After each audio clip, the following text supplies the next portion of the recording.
ನೀವು ಅದನ್ನ ಯಾವ ರೀತಿ ಚರ್ಚೆಗೆ ಬರುವುದಿಲ್ಲ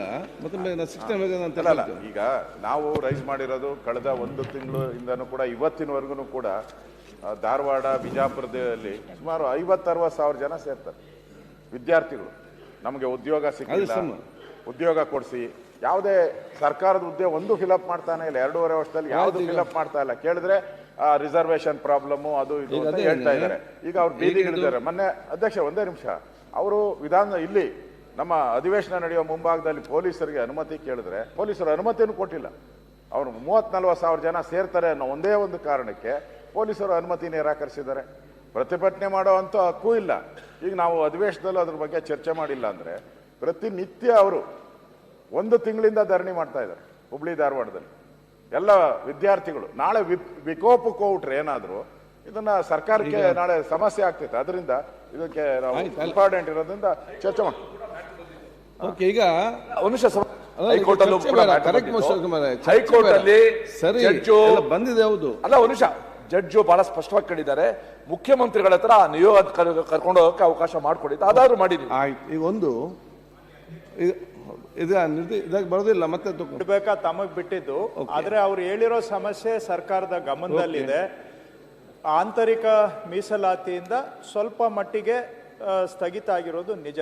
ಆದರೆ ಅದನ್ನ ಪರಿಹರಿಸೋದಕ್ಕೆ ಸರ್ಕಾರ 100ಕ್ಕೆ 100 ಆಸಕ್ತಿಯನ್ನ ಹೊಂದಿದೆ.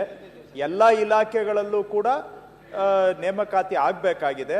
ಅದಕ್ಕೆ ಕಾನೂನಲ್ಲಿ ಏನು ತೊಡಕು ಬಂದಿದೆ ಅದನ್ನ ನಿವಾರಣೆ ಮಾಡೋದಕ್ಕೆ ಕಾನೂನಿನ ಪರಿಹಾರಗಳನ್ನು ಕೂಡ ನಾವು ಕಂಡುಕೊಳ್ತಾ ಇದ್ದೇವೆ. ಇವತ್ತು ಕ್ಯಾಬಿನೆಟ್ ಅಲ್ಲಿ ಸಬ್ಜೆಕ್ಟ್ ಇದೆ. ಆ ಬಿಲ್ಲನ್ನು ಕೂಡ ನಾವು ಟೇಬಲ್ ಮಾಡಿದ್ದೀವಿ, ತಮಗೂ ಕೂಡ ಗೊತ್ತಿದೆ. ಸೊ ಹಾಗಾಗಿ ಸಮಸ್ಯೆ ಪರಿಹಾರ ಮಾಡೋದಕ್ಕೆ ಸರ್ಕಾರ ಎಲ್ಲಾ ಪ್ರಯತ್ನವನ್ನ ಬಹಳ ಸಿನ್ಸಿಯರ್ ಆಗಿ ಪ್ರಾಮಾಣಿಕವಾಗಿ ನಾವು ಮಾಡ್ತಾ ಇದ್ದೇವೆ, ಪರಿಹಾರ ಮಾಡ್ತೇವೆ. ಆದ್ರೆ ಅದೇ ಸಂದರ್ಭದಲ್ಲಿ ಸದನದ ಸರ್ವಾನುಮತದ ಒತ್ತಾಯ ಏನು, ಆಂತರಿಕ ಮೀಸಲಾತಿ ಆಗಲೇಬೇಕು ಅನ್ನೋದು ಕೂಡ ನಿಮ್ಮದು ನಮ್ಮದು ಎಲ್ಲರದು ಅಭಿಪ್ರಾಯ ಇದೆ. ಎರಡನ್ನೂ ಕೂಡ ಮಾಡ್ತೇವೆ ಸಭಾಧ್ಯಕ್ಷರು. ಈಗ ಮಿಥ್ಯ ಕಾರ್ಯಕಲಾಪಗಳು ಸನ್ಮಾನ್ಯ ಅಧ್ಯಕ್ಷ 0 ಅವರ್ ಕೊಟ್ಟಿದ್ದೀರಿ. ಹೌದು, ಸನ್ಮಾನ್ಯ ಕೃಷ್ಣ ಬೈರೇಗೌಡರು ಈ ಸದನದ ಸದಸ್ಯರು ಮತ್ತು ಮಂತ್ರಿಗಳು ಈಗ ಎಲ್ಲಾ ಪತ್ರಿಕೆಗಳಲ್ಲೂ ಈ ತರ ಒತ್ತುವರಿ ಮಾಡಿದ್ದಾರೆ. ಸದನ ನಡೀತಾ ಇರುವಾಗ ನಾನು ಅಧ್ಯಕ್ಷರೇ, ಸದನ ನಡೀತಾ ಇದೆ, ಸದನ ನಡೆಯುವಾಗ ಮಂತ್ರಿಗಳು ಇಲ್ಲೇ ಪ್ರೆಸೆಂಟ್ ಇದ್ದಾರೆ. ತಪ್ಪು ಸಂದೇಶ ಹೋಗೋದು ಬೇಡ. ಇಲ್ಲಿ ದೊಡ್ಡ ಆಪಾದನೆಯನ್ನು ಮಾಡಿದ್ದಾರೆ. ಕೆರೆ ಅಂದ್ರೆ ರೆವಿನ್ಯೂ ಮಿನಿಸ್ಟ್ರೇ ಕೆರೆ ನುಂಗಿದ್ದಾರೆ. ಅಲ್ಲ, ಕರೆಕ್ಟ್. ಏನು ಮಂತ್ರಿ ಇದ್ದರು ಮಾತಾಡ್ತಾರೆ. ಈಗ ಇದು ಶೂನ್ಯವಿಲ್ಲ, ಈಗ ಬರೋದಿಲ್ಲ.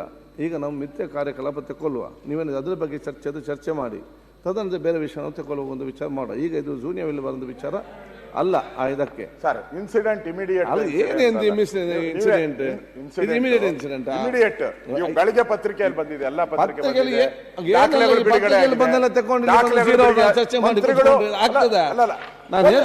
ಸಾವಧಾನ ಒಂದೇ ನಿಮಿಷ. ಮಂತ್ರಿಗಳು ಸ್ಟೇಟ್ಮೆಂಟ್ ಮಾಡಿದ್ದಾರೆ. ಅದು ಸ್ಟೇಟ್ಮೆಂಟ್ ಹೊರಗಡೆ ಮಾಡಿ ಇಲ್ಲಿ ಮಾಡ್ಲಿ, ಏನಾಗಿದೆ ಅಂತ ಸದನಕ್ಕಾದ್ರೂ ಗೊತ್ತಾಗ್ಲಿ. ಸ್ಟೇಟ್ಮೆಂಟ್ ಮಾಡ್ಲಿ. ಅವರಲ್ಲಿ ಬರೋದಿಲ್ಲ, ಅದು ಬೇರೆ ವಿಷಯ. ಅವ್ರು ಹೇಳ್ದಕ್ಕೆ ಉತ್ತರ ಕೊಟ್ಟ ಅವ್ರಿಗೆ ಬಿಟ್ಟಂತ ವಿಚಾರ. ಮತ್ತೆ ಈಗ ಶೂನ್ಯ ಬರೋದಿಲ್ಲ ಅಂತ ಸ್ಪಷ್ಟವಾಗಿ ಹೇಳಲಿಕ್ಕೆ ಒಂದ್ ಸೆಕೆಂಡ್. ಈಗ ವಿಷಯ ತಮ್ಮ ವಿವೇಚನೆಗೆ ಬಿಟ್ಟಿದ್ದು. ಮಾನ್ಯ ವಿರೋಧ ಪಕ್ಷದ ನಾಯಕರಿಗೂ ಕೂಡ ಗೊತ್ತಿದೆ.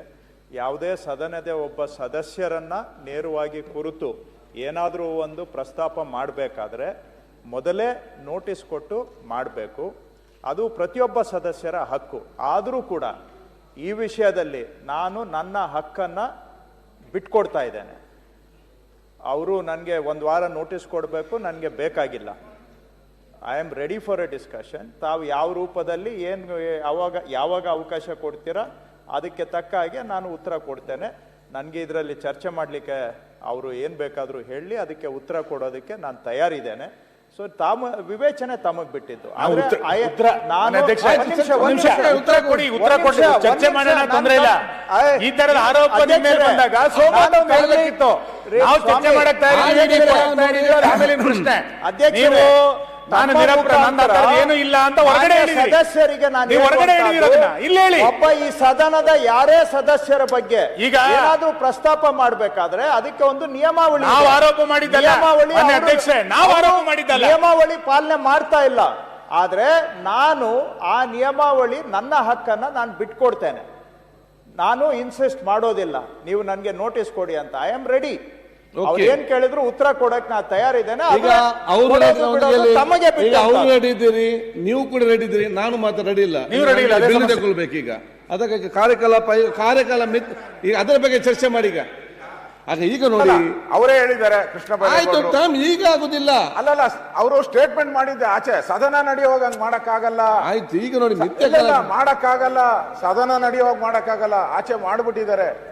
ಅದನ್ನ ಸದನದಲ್ಲಿ ಮಾಡ್ಬೇಕಾಗಿತ್ತು. ಅದು ಹೇಳಿದ್ರೆ ಅವ್ರು ಚರ್ಚೆ ನಡೀತಾರೆ ಅಂತ ಹೇಳಿ. ಸದನದಲ್ಲಿ ಮಾಡ್ತಾ ಅವರೇ ರೆಡಿ ಇದಾರಲ್ಲ ಸ್ಟೇಟ್ಮೆಂಟ್. ಆಯ್ತು, ಈಗ ನಾನು ರೆಡಿ ಇಲ್ಲಲ್ಲ. ಸರಿ, ಯಾವಾಗ ಕೊಡ್ತೀರಾ? ಅದು ನೋಡಿ, ಈಗ ಬಿಲ್ ಒಂದು ಪಾಸ್ ಆಗಲಿ ಬೇಗ.